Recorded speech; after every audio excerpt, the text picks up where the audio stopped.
Hey, welcome back once again to all my dear students. Today we are going to discuss about the metallic bond. But before starting the metallic bond, one topic is left, that is the hybridization. That if some molecules are given and if you want to find out the hybridization, then how to find out the hybridization? So first of all, let us see that hybridization. Now you all know that which are the different types of hybridizations are there. First one is the sp, then sp2, then sp3, then sp3d, and then sp3d2. Okay, so these are the different types of hybridizations are there. Okay, now here let us suppose if any molecules are given and if you want to find out the hybridization, then two things you have to know. One is the valency and second one is a group. One is a valency and second one that in which group this central atom is belong. As for example, just like let us take one example. यहाँ पे SO3 2 minus है. And if you want to find out the hybridization as well as the shape of the molecules, then according to the BSc-PR principle you can find out the shape of the molecules. But how? Let us see. First of all, which one is the central atom? That you all know that sulfur is a central atom, right? So when the sulfur is a central atom, then it belongs to group number 16. So how many electrons are there in the valence bond, in the valence pair? That is just like a outermost orbit, that is a 6 electrons are there, right? So when the 6 electrons are there, I can write down here 6 electrons in the outermost orbit. Valence 1, 2, 3, 4, 5, and 6. And 2 electron will be gain 2 electrons. So total is 8. Now one oxygen requires 2 electrons, right? So here is the oxygen, this is oxygen, and this is oxygen. And this we can say 2 electron is a lone pair. Lone pair means non-bonding electron pair, right? Now here 3 are bonding. So total how many pair is there? 4. So hybridization is what? So hybridization, that is the sp3. S orbital 1 and p orbital 3. So total 4, right? Now shape. What is the shape of the molecules? Here one is a non-bonding. So that's why we can say it is a pyramidal according to the BSc-PR principle. According to BSc-PR principle. Second example, just like the second one, CHA-4 minus. So central atom is what? Chlorine. So in the chlorine, it belongs to group number 17. So in the outermost orbit, how many electrons are there? 7. So here I write down 7 electrons. 1, 2, 3, 4, 5, 6, 7, and we gain 1 electron, so 8. Right? How many oxygen is there? 1, 2, 3, and 4. Okay. So here hybridization is what? I can say hybridization that is equals to sp3. Why? Because 4 is there. And here can also say that shape. See here there is no non-bonding electron pair is there. All are bonding. That's why we can say it is a tetrahedral. Tetrahedral. According to BSc-PR principle, right? Next one, just like PCl5 is there, and if you want to find out the hybridization, the first one is the central atom. So how many electrons is there in the outermost orbit? 5 electrons. So I can write down here 1, 2, 3, 4, and 5. And here chlorine is there. So each chlorine requires 1 electron. So chlorine, chlorine, chlorine, chlorine, and chlorine. So how many orbitals is there? 5. So hybridization is what? So hybridization. Yes, we can say sp3d. Why? Because 5 hybrid orbital will be there. Okay, 3 plus 1, 4 plus 1, 5. And shape, we can say trigonal bipyramidal. Trigonal bipyramidal. Understand? Right? Next one. Let us suppose if it is given SF6. So sulfur, it belongs to group number 16, so 6 electrons are there in the outermost orbit. So again 1, 2, 3, 4, 5, and 6. Each chlorine requires 1 electron. So chlorine 1, 2, 3, 4, 5 and 6. Is it clear? Now here how many hybrid orbitals will be there? 6. So hybridization is, I can write down hybridization, that is equals to what? sp3d2. Okay. Now what is the shape? Now you all know that 6 hybrid orbitals, so we can say it is a octahedral according to BSc-PR principle. So this is how you can find out the hybridization as well as the shape of the molecules. Understand? So first of all, note down all these things.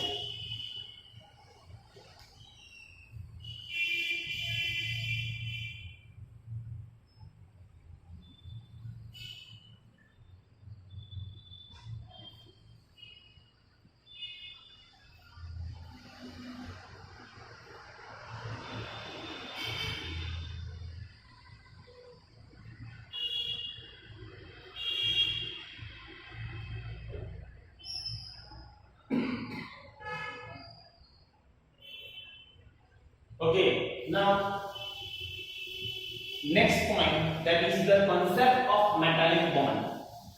Let us see.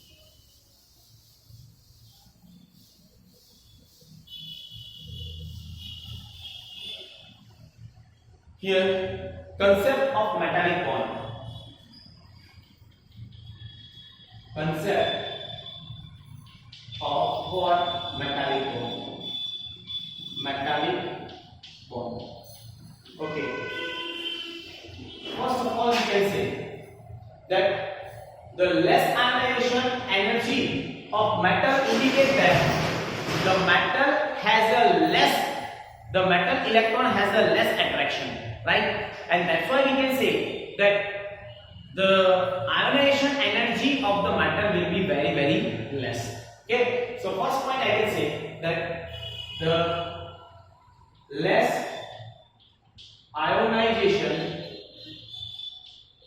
energy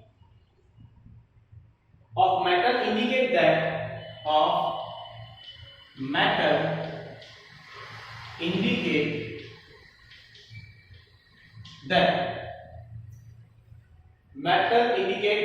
metal atom has less attraction.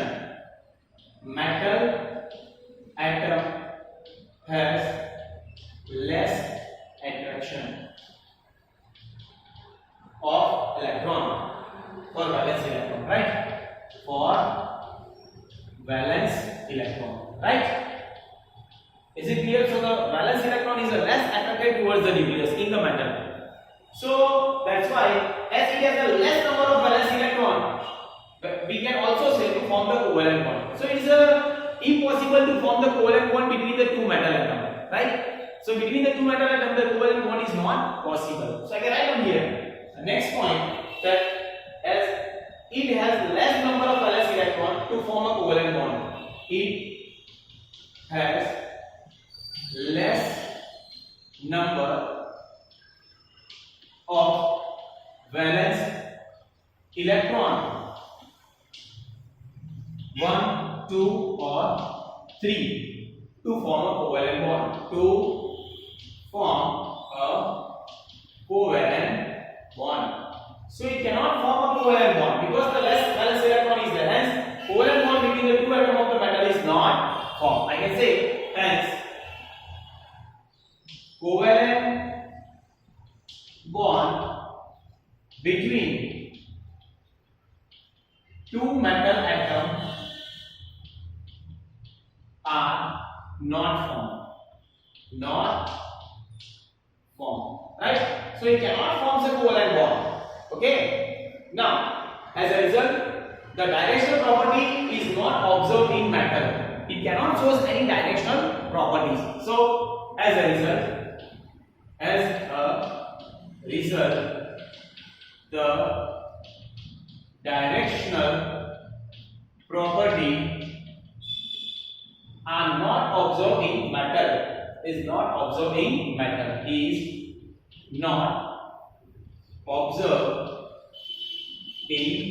metal. Understand? Okay. Next point. The valence electron of atom of metal are considered not specific for any nucleus but same for whole crystal. So the valence electron which are present in the metal are not specific. It is a similar in whole crystal, right? So I can write down the valence electron of atom in metal. The valence electron of atom of metal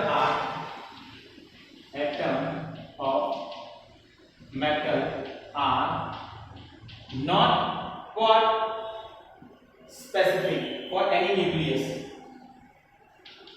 Specific for any nucleus. But same for whole crystal. Same for what? Whole crystal.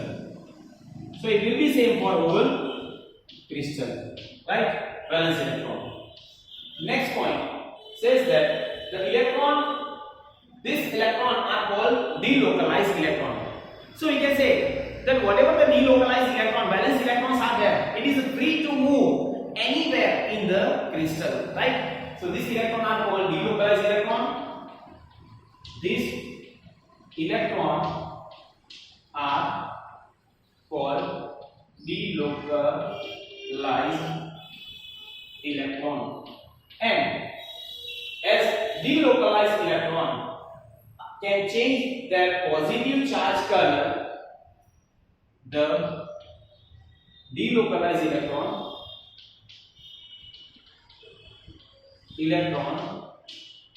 can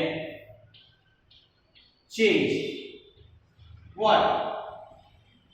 The delocalized electron can change their positive charge kernel, right? Then positively charged kernel, right? Okay, now can change their positive charge kernel. This can be described by positive charge sphere in the delocalized cloud. This can be described by positive charge sphere, right? And sphere in the delocalized electron cloud. In the delocalized electron clouds. Okay. Now here we can say that as the positive charge kernel is there, so between the two positive charge kernel there is a repulsion force is there. But we can also say that there is a electron is also there, so it carries a partial negative. So between the positive charge kernel and delocalized electron there is an attraction is there, and with the help of that attraction, whatever the bond it can form, that bond is said to be the metallic bond. Understand? So write down here. Next point, that here according to law of electrostatic, according to the law of electrostatic, what is that?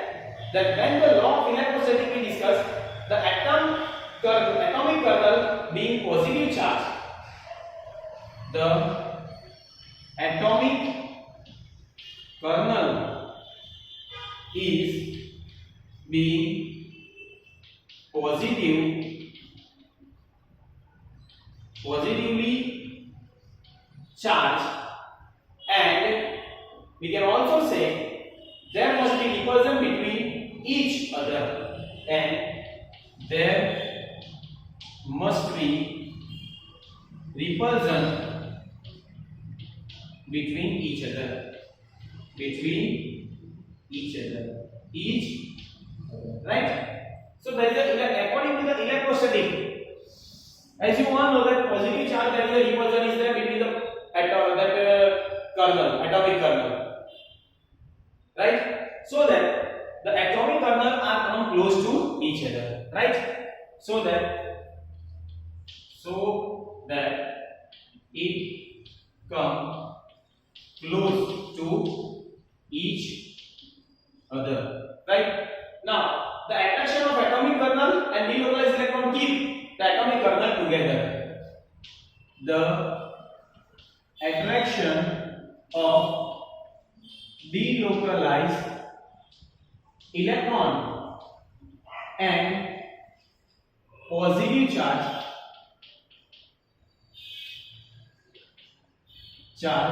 kernel keep them together. Positive charge kernel keep the atomic kernel together. Keep the atomic kernel together. Now, next point we can also say that the attraction between the positive charge kernel and delocalized electron around the delocalized electron, we can say that whatever the bond we can form, that bond is said to be the what? Which bond? That is a metallic bond. Understand? So attraction between positive charge atomic kernel and delocalized electron. The attraction between positively charged kernel and delocalized electron around it the metallic bond, right? The attraction between the positive charge kernel and the delocalized electron forms a metallic bond.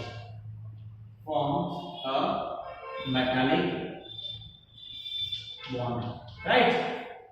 So between the delocalized electron and positive charge kernel, it forms a metallic bond. Is it clear?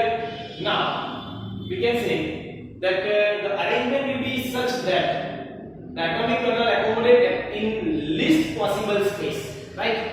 So and parallel distance between each other. So the explanation of metallic bond can be given with the help of electron C model.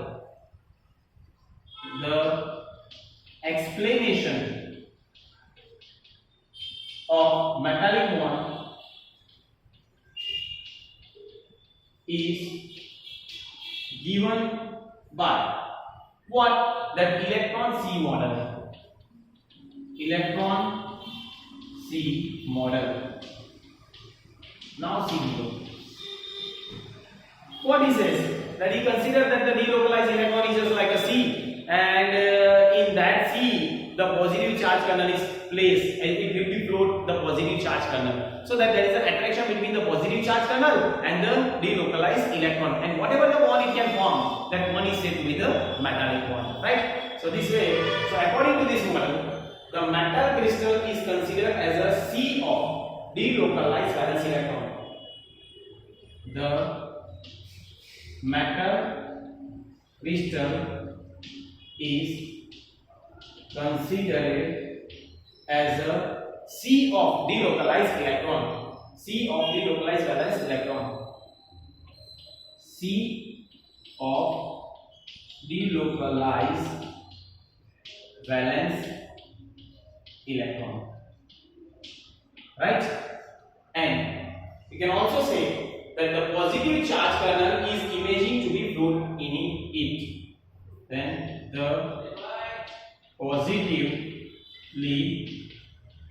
charged kernel is imaging to floating in it. Floating in it. Is it clear? So the positive charge kernel will be float on the surface of that C, right?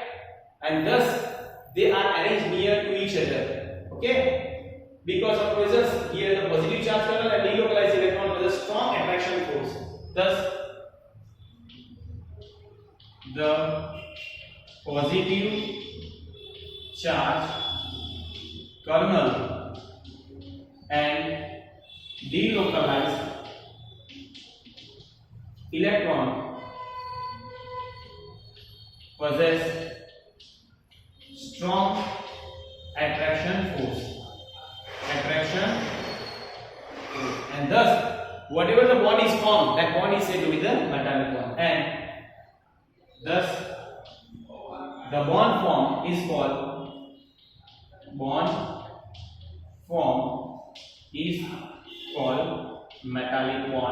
metallic bond.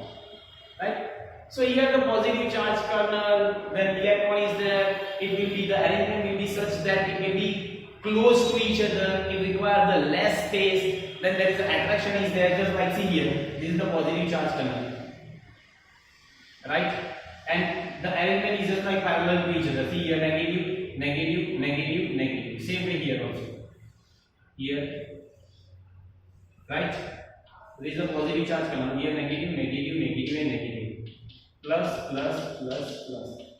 So see, there is the attraction force is there between the positive charge tunnel and the localized electron, right? And the most important thing that all the electrons which are present in the metal are not delocalized, but the electron, the valence electron which can be delocalized, that electron only attract and can form some metallic bond, right? So that is the important thing that I can say, that all the electrons which are delocalized here, can say that all the electrons which are delocalized have attraction force, but all the electrons are not delocalized, right?